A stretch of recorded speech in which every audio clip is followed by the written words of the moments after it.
నెల్లూరు జిల్లా వింజమూరు మండలం సంఖవరం గ్రామం ఎస్సీ కాలనీకి చెందిన మాతంగి చిన్న నరసయ్య తన ఇంటి పక్కన కాపురం ఉన్న బక్క సంపూర్ణ నరసయ్య దంపతులు ఇంటికి వెళ్లే దారిలో ఫెన్సింగ్ వేసి ఇంటి దారి లేకుండా చేశారని ఎంఆర్ఓకి ఎంపీడీఓకి ఫిర్యాదు చేశారు.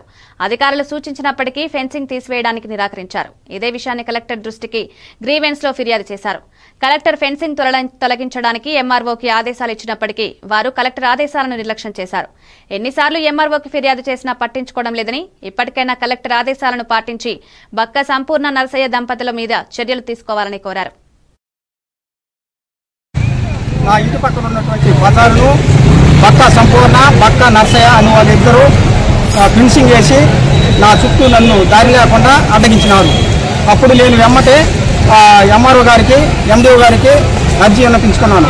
వారు వచ్చి సర్వేలు విఆర్ఓ వాళ్ళు వచ్చి దాన్ని సర్వే చేయగా అది 112 సర్వే నెంబర్ వంకపారం దారిగా నిర్ధారించినప్పటికీ కూడా బక్క సంపూర్ణ బక్క నరసయ్య ఫినిషింగ్ని తీయడానికి నిరాకరించినారు.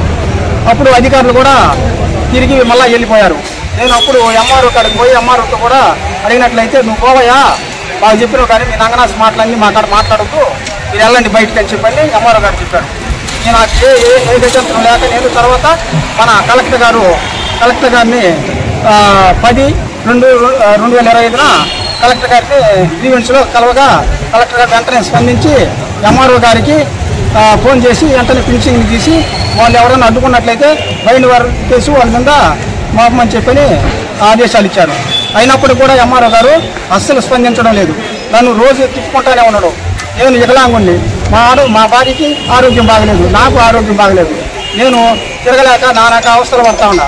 తర్వాత మళ్ళా 17/2/2025 మళ్ళా గ్రీవెన్స్ డేకి కలెక్టర్ గారి దగ్గరకు వచ్చినాను. కలెక్టర్ గారు వెంటనే స్పందించి మరలా చెప్పి ఇట్లాంటిది కానీ మళ్ళీ రిపీట్ అయితే చేయించేది లేదు, ఎమ్మటే పోయి తీసి నాకు వాట్సాప్ పెట్టమని మన కలెక్టర్ గారు ఆదేశాలు ఇచ్చారు. కాబట్టి అధికారులందరూ కూడా నాకు వికలాంగుడైనటువంటి నన్ను ఆదరించవలసిందిగా నేను కోరుతున్నాను. నాకు దారిని చూపించాలని నేను మరీ కోరుతున్నాను. ఇట్లా విలేజ్ స్థాయిలో ఉన్నటువంటి నాయకుల మాట ఎంఆర్ఓ గారు విని నన్ను ఇబ్బంది పెడుతున్నారు.